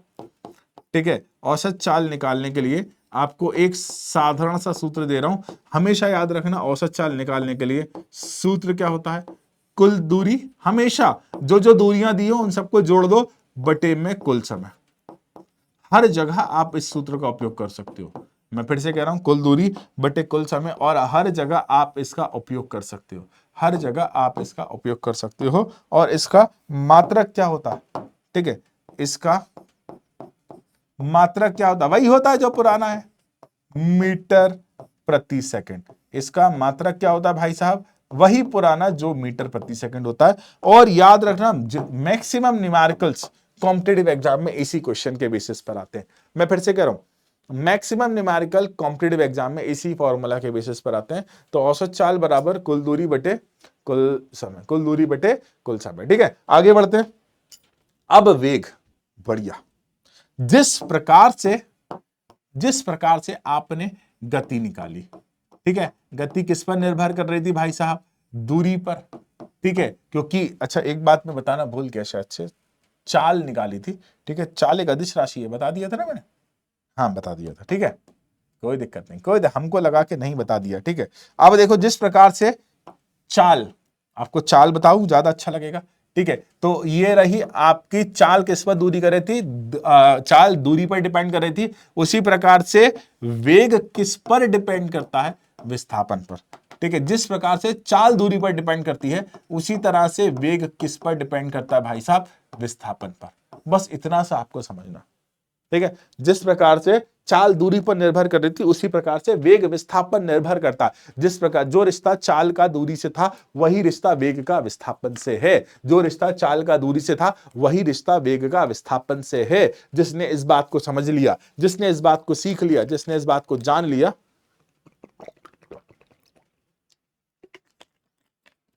वही है आज का विजेता, वही है आज का खिलाड़ी। तो देख बेटा, ये तो ठीक है। अब मैं तुझे कुछ सूत्र बता रहा हूं, इतनी सारी परिभाषाएं तो तू पढ़ ही लेगा। अब देख, अब वेग बराबर क्या होता है, वेग बराबर होता है विस्थापन बटा समय। वेग बराबर क्या होता है बच्चे, विस्थापन बटा समय। वेग बराबर क्या होता है बेटा, विस्थापन बटा समय। वेग बराबर क्या होता है बच्चा, विस्थापन बटा समय। ठीक है, ध्यान से देखना। अब इसका मात्रक, वेग का मात्रक क्या होता है, तो तुरंत बोल देना कि इसका मात्रक भी वही होता है जो दूरी का होता है, जो है मीटर प्रति सेकंड। ठीक, अब देखो उसके बाद, अब ये एक सदिश राशि है क्योंकि वेग डिपेंड कर रहा है विस्थापन पर। क्योंकि वेग किस पर डिपेंड कर रहा है बेटा, विस्थापन पर। तो विस्थापन भी तो सदिश होती है, और विस्थापन सदिश है तो वेग भी कैसा हो जाएगा, सदिश राशि हो जाएगा। क्योंकि वेग किस पर डिपेंड कर रहा है, विस्थापन पर। तो विस्थापन सदिश है तो वेग भी कैसा हो जाएगा, सदिश हो जाएगा। याद रख भाई साहब, बड़ा अच्छा है। अब देखो, विस्थापन धनात्मक, ऋणात्मक और शून्य हो सकता है। हमने पढ़ा कि विस्थापन धनात्मक, ऋणात्मक और शून्य हो सकता है, तो वेग भी धनात्मक भी हो सकता है। ठीक, याद रखना, ऋणात्मक भी हो सकता, ठीक है, या फिर शून्य भी हो सकता। ठीक है, तो वेग धनात्मक, ऋणात्मक और शून्य हो सकता है। वेग धनात्मक, ऋणात्मक और शून्य हो सकता है। वेग धनात्मक, ऋणात्मक और शून्य हो सकता है। तो वेग बराबर विस्थापन बट्टे समय। वेग का मात्रक क्या होता है, मीटर प्रति सेकंड, और ये एक सदिश राशि होती है। वेग धनात्मक, ऋणात्मक और समय शून्य हो सकता है। एक उदाहरण लेते हैं। मान लो कोई वस्तु एक गोल रास्ते पर घूम रही है। ठीक है, मान लो कोई वस्तु एक गोल रास्ते पर घूम रही है और इसकी जो त्रिज्या है वो है, इसकी जो त्रिज्या है 7 सेंटीमीटर। 7 अच्छा लगता है, 14 ले लो, कोई दिक्कत नहीं, 14 सेंटीमीटर। ठीक है, 7 ले ले, कैलकुलेशन आसान हो जाएगी। ठीक है, 7 सेंटीमीटर। ठीक है, अब एक चक्कर लगाने में इसने समय लिया 5 सेकंड। ठीक है, एक चक्कर लगाने में इसने समय लिया 5 सेकंड। तो आपको निकालना है वेग एक चक्कर लगाने के लिए। देख बेटा सुन, वेग एक चक्कर लगाया तूने, ठीक, इस ऑब्जेक्ट ने एक चक्कर लगाया। एक चक्कर लगाने में इसने विस्थापन कितना तय किया, तो तुम बोलोगे सर शून्य। लो भाई, वेग तो बिना देखे शून्य हो गया। विस्थापन बटे समय होता है ना, वेग तो बिना देखे शून्य हो गया। विस्थापन बटे समय होता है ना, तो वेग क्या हो गया, बिना देखे शून्य हो गया। याद रखना, ठीक है, ठीक है, ठीक है, ठीक है। तो मेरे बच्चे, वेग एक सदिश मात्रक, सदिश राशि होता है जिसको दिखाने के लिए आपको दिशा की आवश्यकता है। बिना दिशा के काम ना हो पाए, बिना दिशा के काम ना कर पाएंगे, बिना दिशा के काम हम नहीं कर पाएंगे। तो वेग एक सदिश राशि है। ठीक है, आपको जब भी वेग बताना हो तो सदिश राशि का उपयोग। अब देखो बेटा, हमेशा औसत वेग, हमेशा औसत वेग, हमेशा औसत वेग आपको निकालना है। तो कैसे निकालोगे, ठीक है, मैं आपको वही बता रहा हूं, पुराना तरीका। ठीक है, औसत वेग, ठीक है, जितने भी वेग हैं, जितने भी वेग हैं, ठीक, जैसे कि प्रारंभिक वेग, मैं जैसे कि आपको बता रहा हूं, प्रारंभिक वेग, ठीक है, प्लस अंतिम वेग, प्रारंभिक वेग प्लस अंतिम वेग बटे में समय, ये हो गया आपका औसत वेग का सूत्र। याद रखना, इसका उपयोग हम करने वाले हैं बाद में। ठीक है, अब दूरी चाल में अंतर, इन सब का तो आवश्यकता नहीं है। अब आ जाओ सबसे लास्ट, मतलब सबसे लास्ट परिभाषा की ओर। इसके बाद गति के समीकरण पढ़ना है हमें, त्वरण। अब देखो, आपने गाड़ी चलाई, आपकी गाड़ी की स्पीड बढ़ गई, मतलब त्वरण हुआ। आपने गाड़ी पर ब्रेक लगाया, मतलब आपकी गाड़ी की स्पीड कम हो गई, मतलब त्वरण हुआ। जब जब आपका वेग बढ़ेगा, जब जब आपका वेग में परिवर्तन होगा, मैं फिर से कह रहा हूं, जब जब आपका वेग में परिवर्तन होगा, जब जब आपका वेग में परिवर्तन होगा, मैं क्या कह रहा हूं, जब जब आपका वेग बढ़ेगा, या फिर जब जब आपका वेग कम होगा, कोई भी वस्तु चल रही है यदि उसका वेग किसी कारण से बढ़ जाता है, कोई भी वस्तु चल रही है यदि उसका वेग किसी कारण से कम हो जाता है, तो उसके वेग में परिवर्तन होता है, अर्थात उसकी जो गति होती है वो कैसी गति होती है, त्वरित गति होती है। तो वेग में परिवर्तन को जब हम समय से अनुपात निकालते हैं तो इसकी गति कैसी कहलाती है, त्वरित गति। और यही सूत्र होता है त्वरण का। यही किसका सूत्र होता है बच्चे, त्वरण का। ठीक है, अब देखो त्वरण, सामान्यतः हम गुरुत्वीय त्वरण का मान पुट करेंगे, तो ये पुट करेंगे 9.8 मीटर प्रति सेकंड स्क्वायर। जब भी कोई वस्तु ऊपर से नीचे गिर रही हो, जब भी कोई वस्तु ऊपर से नीचे गिर रही हो, जब भी कोई वस्तु ऊपर से नीचे गिर रही हो, जब भी कोई वस्तु ऊपर से नीचे गिर रही हो और गिरते गिरते उसकी गति बढ़ती जाती है, एक सेकंड में उसकी गति 9.8 मीटर पर सेकंड बढ़ती है, तो गति में परिवर्तन ही क्या कहलाता है, त्वरण कहलाता है। अब देखो त्वरण का मात्रक, ठीक है, त्वरण का मात्रक जो होता है ये होता है मीटर बटा सेकंड स्क्वायर। अब ये कैसे हुआ, इसमें तुम दिमाग लगाना, फॉर्मूला है वेग का मात्रक मीटर बटा सेकंड, समय का मात्रक सेकंड, तो मीटर बटा सेकंड स्क्वायर, दो हो गया ना बेटा, सेकंड और सेकंड क्या हो गया, सेकंड स्क्वायर। अब देखो अगला पढ़ते हैं, वृत्ति गति क्या है। जब भी कोई वस्तु, सुनना ध्यान से, जब भी कोई वस्तु गोल गोल, ओ भाई साहब मेरा हाथ भी लग गया, जब भी कोई वस्तु गोल गोल रास्ते पर घूम रही है तो उसकी गति को क्या कहेंगे, वृत्ति गति कहेंगे। जैसे कोई खिलाड़ी एक वृत्ताकार पार्क का चक्कर लगा रहा है ना, तो जब भी कोई वस्तु गोल गोल घूम रही होती है तो उसकी गति को क्या कहेंगे, वृत्ति गति कहेंगे। उसकी गति को क्या कहेंगे, वृत्ति गति कहेंगे। उदाहरण के लिए जैसे हमारी पृथ्वी सूर्य के चारों ओर चक्कर लगा रही है, जैसे हमारी पृथ्वी सूर्य के चारों ओर चक्कर लगा रही है, तो उसकी गति कैसी हो गई बच्चे, वृत्तीय गति हो गई। तो यदि कोई वस्तु गोल गोल मार्ग पर घूम रही है तो उसकी गति को वृत्तीय गति कहा जाता है। ठीक है, अब देखो एक समान वृत्तीय गति क्या है। देखो बेटा, कोई भी वस्तु गोल गोल रास्ते पर चक्कर लगा रही है, देखो यदि कोई वस्तु गोल गोल रास्ते पर चक्कर लगा रही है तो इसके पास सबसे पहली बात तो कुछ ना कुछ चाल होगी, और यदि उसकी चाल एक जैसी रहे, मतलब एक जैसी मतलब फिक्स को हिंदी में कहा जाता है नियत रहे, तो इस प्रकार की गति को एक समान कहने का कारण क्या है, क्योंकि इसकी चाल एक समान है। वृत्ति कहने का कारण क्या है, क्योंकि वो गोल रास्ते पर घूम रही है। और गति, तो यदि कोई वस्तु एक समान वृत्ति गति कर रही है, इसका मतलब उसकी चाल नियत है। उदाहरण के लिए एक समान वृत्ति गति से हम रोज देखते हैं, चंद्रमा की गति पृथ्वी के चारों ओर घूमता रहता है, पृथ्वी की गति पृथ्वी का सूर्य के चारों ओर घूमता रहता है, और वृत्ताकार ट्रैक पर साइकिल चालक। तो ये सारे के सारे क्या है, एक समान वृत्ति गति के उदाहरण है। याद रखियो, ये सारे के सारे क्या है, एक समान वृत्ति गति के उदाहरण है, एक समान वृत्ति गति के उदाहरण। ठीक है, अब देखो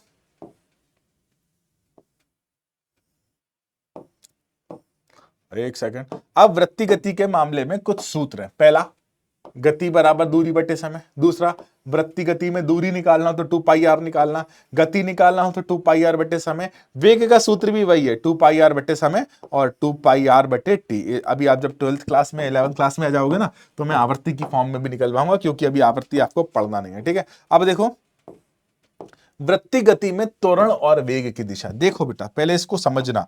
यदि कोई वस्तु, बेटा सुनना ध्यान से, यदि कोई वस्तु गोल गोल घूम रही है, यदि कोई वस्तु गोल गोल घूम रही है, बेटा एक एक शब्द को समझना, तो उसकी चाल तो फिक्स है, चाल तो बदलेगी नहीं। तो उसकी चाल क्या हो गई बेटा, नियत हो गई। उसकी चाल क्या हो गई बच्चे, नियत हो गई। लेकिन आप उसकी दिशा देखो, आप उसकी दिशा देखो।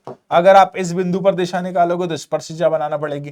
किसी भी बिंदु पर आप स्पर्शिजा बनाते हो ना बेटा, तो वो उसकी दिशा को दिखाता है। मैं फिर से बोल रहा हूं, एक समान वृत्ति गति करती हुई वस्तु के किसी भी बिंदु पर आप जब स्पर्शिजा बनाते हो तो वो स्पर्शिजा किसकी दिशा बताता है, वो स्पर्शिजा दिशा बताता है उस बिंदु पर वेग की। तो ये अगर आप देखो, वेग की दिशा बदल रही है। ठीक है, क्या बदल रही है बेटा, वेग की दिशा परिवर्तित हो रही है। वेग की दिशा क्या हो रही है, परिवर्तित हो रही है। और यदि वेग की दिशा परिवर्तित हो रही है, और मतलब वेग में परिवर्तन हो रहा है, और वेग में परिवर्तन हो रहा है, तो एक समान वृत्ति गति कैसी गति होती है, त्वरित गति होती है। ठीक है, एक समान वृत्ति गति कैसी गति होती है, त्वरित गति होती है। एक समान वृत्ति गति कैसी गति होती है, त्वरित गति होती है। क्यों, क्योंकि एक समान वृत्ति गति करती हुई वस्तु, क्योंकि एक समान गति करती हुई वस्तु एक समान वृत्ति गति करती हुई वस्तु के वेग की दिशा निरंतर हर पल हर क्षण बदलती रहती है। इस कारण से उसकी जो दिशा, इसके जो त्वरण होता है वो एक त्वरित गति होती है। अब देखो, इसके त्वरण की दिशा सदैव केंद्र की तरफ होती है, केंद्राभिमुख होती है, केंद्र की तरफ होती है, केंद्राभिमुख होती है। और देखो यही लिखा है कि वेग सदैव स्पर्श रेखा के अनुरूप होता है और त्वरण सदैव केंद्र की ओर होता है ना। वेग सदैव स्पर्श रेखा की ओर होता है, त्वरण सदैव होता है। ठीक, उदाहरण के लिए मैंने आपको चित्र बता ही दिया है। ठीक है, अब देखो हम बेटा पढ़ते हैं गति के समीकरण, और ये आखिरी टॉपिक है। ठीक है, गति के समीकरण हम सामान्य रूप वाले पढ़ रहे हैं, है ना। ग्राफ वाले में भी कराऊंगा आपको, मतलब अगली बार में। ठीक, उसके लिए अलग से एक क्लास अरेंज करूंगा। एक वस्तु है, मान लो एक वस्तु है, चलना शुरू करती है। ठीक है, उसका चलते चलते प्रारंभिक वेग होता है v और अंतिम वेग हो जाता है, मतलब प्रारंभिक वेग होता है u और अंतिम वेग हो जाता है v। मैं फिर से बोल रहा हूं, क्या बोला? एक वस्तु चलना शुरू करती है और बेटा इन तीनों के लिए इसको लगा देना है। प्रारंभिक वेग को क्या रख दिया मैंने? u। ठीक है, अंतिम वेग को क्या नाम दे दिया बेटा मैंने? v। प्रारंभिक वेग क्या नाम दे दिया? u, और अंतिम वेग क्या नाम दे दिया? v। इसने प्रारंभिक वेग और अंतिम वेग को मिलाने वाली, आप माफ कीजिएगा, प्रारंभिक बिंदु और अंतिम बिंदु को मिलाने वाली आपने एक लाइन खींच ली, और ये क्या कहलाएगी? विस्थापन। तो मेरे बच्चे सामान्यतः, फिर से बोल रहा हूं, सामान्यतः जो विस्थापन होता है उसको s से प्रदर्शित करते हैं, सामान्यतः s से प्रदर्शित करते हैं। ठीक है, अब देखो जब ये चल रही होगी तो इसने कुछ ना कुछ समय तो लिया होगा, इसने कुछ ना कुछ समय तो लिया होगा, और इसका वेग बढ़ा या वेग कम हुआ? मैं फिर से बोल रहा हूं, वेग बढ़ा या फिर वेग कम हुआ, अर्थात वेग में परिवर्तन हुआ। वेग बढ़ा और या फिर वेग में कमी हुई, अर्थात वेग में परिवर्तन हुआ। और यदि वेग में परिवर्तन हुआ अर्थात त्वरण आया, तो बेटा इन सब के बीच संबंध बताने वाले सूत्र को हम गति के समीकरण कहते हैं। मैं फिर से कह रहा हूं, इन सब के बीच संबंध बताने वाले सूत्र को हम क्या कहते हैं? गति के समीकरण कहते हैं। ठीक है, मैं फिर से कह रहा हूं, इन सब के बीच संबंध बताने वाले सूत्र को गति के समीकरण कहते हैं। पहला सूत्र देखो, v is equal to U plus A T. पहला सूत्र देखो, v is equal to U plus A T. पहला सूत्र देखो, v is equal to U plus A T. ठीक है, हम इसे करके दिखाएं तो देखो कितने आसानी से पहला सूत्र आ जाता है। पहला सूत्र कहता है कि त्वरण का सूत्र उपयोग करो। आप त्वरण का सूत्र क्या कहता है बेटा? वेग में परिवर्तन। त्वरण क्या कहता है बेटा? त्वरण का सूत्र है वेग में परिवर्तन। त्वरण का सूत्र होता है वेग में परिवर्तन। ठीक है, और बटा समय। वेग में परिवर्तन बटे में क्या आ गया बच्चे? समय। त्वरण को है ना अंग्रेजी में एक्सेलरेशन ए से प्रदर्शित करते हैं। और वेग में परिवर्तन कैसे निकालोगे? हर चीज का परिवर्तन निकालने का सूत्र होता है अंतिम माइनस प्रारंभिक। ठीक है, तो वेग में परिवर्तन कैसे निकाला? अंतिम वेग माइनस प्रारंभिक वेग और बटा समय, बटा समय। तो बेटा देखो, ए अंतिम वेग क्या हो गया? v। प्रारंभिक वेग क्या हो गया? u। और समय का क्या लग गया? t। इस t को उठाकर त्रिया गुणा करके यहां ले आओ, तो at is equal to v minus U. तो at plus u is equal to v। लो भाई साहब, यही तो तुम्हें सिद्ध करना था। कितने सिंपल वे में हम वहीं आ गए जहां पर थे। तो बेटा याद रखिएगा, बहुत साधारण होते हैं गति के समीकरण। इनका डेरिवेशन अक्सर आता है, इनके बेसिस पर न्यूमेरिकल का उपयोग अक्सर किया जाता है। अब दूसरे समीकरण की तरफ बढ़ते हैं। अब दूसरा जो समीकरण है, देखो ये सारी बातें यही रहेंगी। अगर आप सोचो कि मैं परिवर्तन करने वाला हूं, नहीं। दूसरा समीकरण कहता है कि s इज इक्वल टू, ए भाई साहब पेन चलाना है। दूसरा समीकरण कहता है s is equal to U T plus 1/2 AT square. s का मतलब क्या हो गया? विस्थापन। u का मतलब प्रारंभिक वेग, a का मतलब त्वरण, और t का मतलब क्या हो गया? समय। सुनो समझो ध्यान से। ठीक है, s। अब देखो, आपको कुछ देर पहले मैंने औसत वेग का सूत्र बताया। ठीक है, औसत वेग का सूत्र बताया क्या था बेटा? याद करो, अंतिम वेग। अभी थोड़ी देर पहले हम औसत वेग पढ़कर आए। ठीक है, अंतिम वेग प्लस प्रारंभिक वेग बटा 2। हम कुछ देर पहले पढ़कर आए हैं बेटा, अंतिम वेग बटा प्रारंभिक वेग प्लस प्रारंभिक वेग बटा 2। सुनो समझो ध्यान से, मैंने ये सब अभी पढ़ाया। अब देखो वेग को अंग्रेजी के शब्द v से प्रदर्शित करते हैं और औसत का अंग्रेजी का एवरेज लगा दिया। औसत को क्या कहते हैं? एवरेज। छोटा सा मैंने एवरेज लगा दिया, ठीक। अंतिम वेग क्या हो गया? v, प्रारंभिक वेग क्या हो गया? u, और समय का क्या हो गया? माफ कीजिएगा 2 हो गया, ठीक है। तो ये मान लिया मैंने समीकरण नंबर 1, ठीक। अब आप जानते हो बेटा कि वेग बराबर विस्थापन बटे समय। आपको यह सूत्र याद रखना पड़ेंगे बेटा, वेग बराबर विस्थापन बटा समय, क्योंकि हम अभी आज जितनी भी बातें कर रहे हैं ना, वो किसकी कर रहे हैं? औसत वेग की, ठीक है। वो किसकी कर रहे हैं? औसत। तो वेग का क्या हो गया बेटा? v, औसत का क्या लगा दिया आपने? ab। तो विस्थापन क्या हो गया? s, और समय का क्या हो गया? t। कोई दिक्कत नहीं। आप देखो ध्यान से, इसको मान लिया समीकरण नंबर 2। अगर थोड़ा दिमाग तुम लगा पा रहे हो ना, अगर थोड़ा गहराई में सोच पा रहे हो ना, तो ये देखो, ये रहा VAB और ये रहा VAB, दोनों के LHS बराबर है, और जब दोनों VAB एक दूसरे के बराबर हैं तो RHS भी बराबर हो जाएंगे। तो S बटा T बराबर V प्लस U बटा 2। कोई दिक्कत नहीं, बड़ा प्यारा सा लग रहा है। त्रियक गुणा कर दो तो S is equal to T V plus U बटा 2। देखो थोड़ा सा दिमाग आपको चालू रखना है, सिंस चूंकि आप जानते हो V is equal to U plus AT, ठीक है। तो इस V का मान हम कहां पुट कर देंगे? यहां पर, ठीक है। V का मान हमने कहां पुट कर दिया? यहां पर, ठीक। अब देखो थोड़ा दिमाग आपको खुला रखना है, ठीक। अब देखो T बड़ा प्यारा लग रहा है, V का मान क्या है? U प्लस AT, और प्लस का क्या चल रहा है? U, और बटे में क्या है? 2। कोई दिक्कत नहीं। S is equal to T, U और U क्या हो गया? 2U प्लस AT बटे 2। कोई दिक्कत नहीं, ठीक। अब गणित का उपयोग करेंगे, गणित का उपयोग करके हम इस ब्रैकेट को खोल रहे हैं। तो S is equal to 2UT, ठीक है, और बटे में क्या आ गया? 2। मैं 2 को भी एक एक बार यहां लिख दूं, इसका गुणा यहां पर, तो A T और T क्या हो गया? T स्क्वायर बटे में 2। ले भाई 2 से 2 कैंसिल हो गया, तो S is equal to UT plus 1/2 AT square. S is equal to UT plus 1/2 AT square. S is equal to UT plus 1/2 AT square, ठीक है। याद रखते हैं। अब हम बढ़ते हैं गति के तीसरे समीकरण की तरफ। ये और ज्यादा आसान है ना। गति का तीसरा समीकरण और ज्यादा आसान है। समीकरण क्या है? V स्क्वायर बराबर U square plus 2AS। V square बराबर U स्क्वायर प्लस 2S। ये और ज्यादा आसान है। सुनो देखो कितना आसान है, ठीक है। कितने घंटे की हो गई? 1 घंटा 12 मिनट 8-9 सेकंड, ठीक है। 5-7 मिनट में खत्म करेंगे। ये 1.25 घंटे का टारगेट था, ठीक है। प्लाटो V square V is equal to U square plus 2AS। अब सुनो, समझो, जानो, पहचानो औसत वेग का सूत्र। कहां से लाया सर ये औसत वेग? कहां से लाए हो सर ये औसत वेग? कहीं से नहीं लाए, पीछे से उठाकर लाए। पीछे लिखा था औसत वेग VAV is equal to U plus V बटा 2। अधिक जानकारी के लिए कृपया कर इस वाली स्लाइड को देख लें, ठीक है। समीकरण नंबर 1 बड़ा प्यारा सा, ठीक है। उसके बाद देखो ये औसत वेग का दूसरा सूत्र, ठीक है। क्या था? VAV is equal to S बटा T। वैसा ही करना है जैसा तुमने किया, कोई परिवर्तन नहीं करना, वैसा ही करना है जैसा तुमने पहले किया। इसको समीकरण नंबर 2 मान लिया।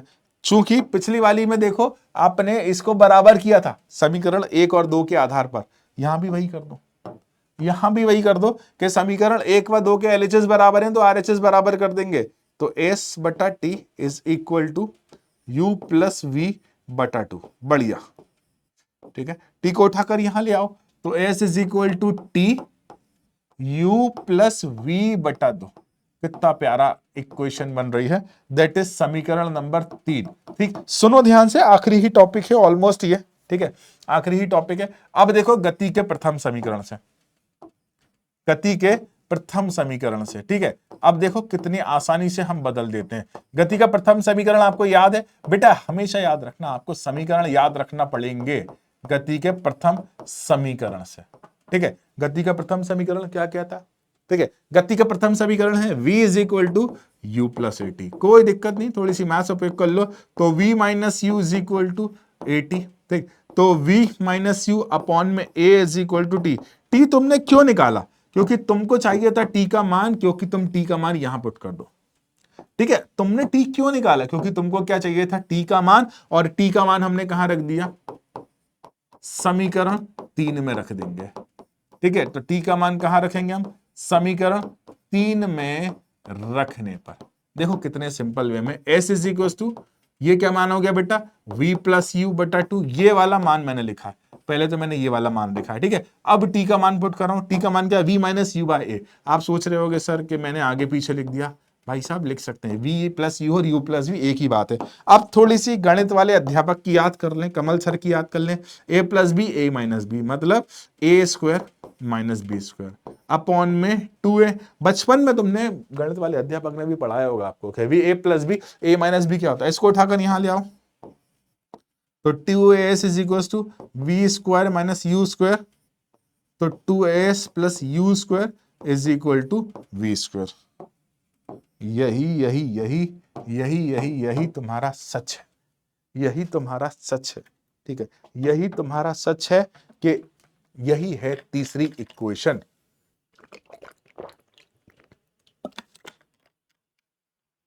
आज मुझे प्यास बहुत लग रही है, लगता है शरीर में पानी की कमी हो गई है।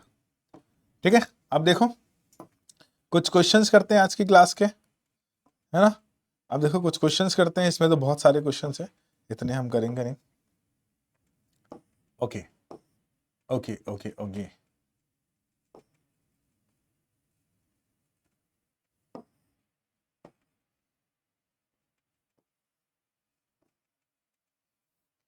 लो ये क्वेश्चन करेंगे। क्वेश्चन के लिए हम अलग क्लास तो करेंगे कि एक अंतरिक्ष यान से एक सिग्नल 5 मिनट में, तो टी का मान कितना दिया है? 5 मिनट। लेकिन तुम्हारे किसी काम का नहीं है, आपको 5 मिनट को सेकंड में बदलना पड़ेगा। ठीक है, तो ये कितना आ गया? 300 सेकंड। तो एक अंतरिक्ष यान सिग्नल को 300 सेकंड में भेजता है। कितनी देर में भेजता है?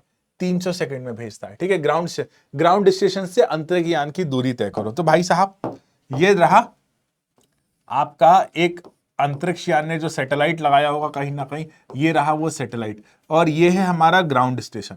यहां पर उसको भेजना है। तो ये सिग्नल जब भेजेगा, ये जब सिग्नल भेजेगा भाई साहब, ये सिग्नल जब भेजेगा तो सिग्नल भेजेगा प्रकाश की गति से।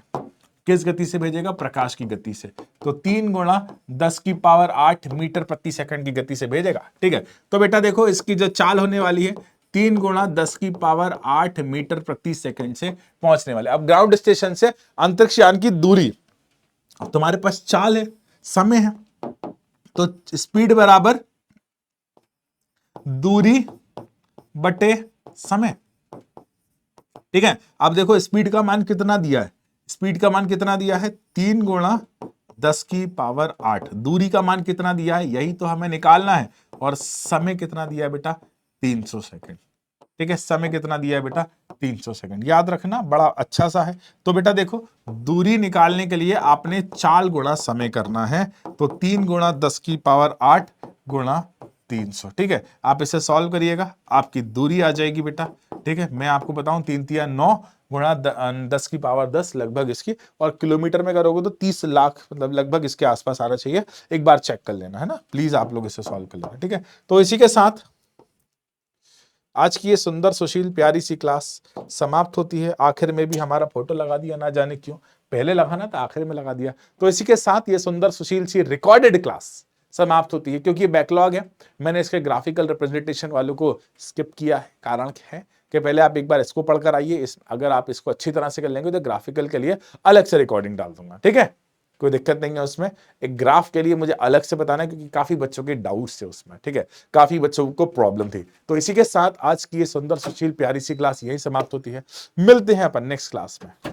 नेक्स्ट क्लास में फिर रिकॉर्डेड रहेगी, मजा आने वाला। रिकॉर्डिंग देखो, अब लाइव क्लास तो चली रही है, वो आपकी चल रही है, और रिकॉर्डेड पैरेलल चल रही है। आपका बैकलॉग को नष्ट करने वाली सीरीज है।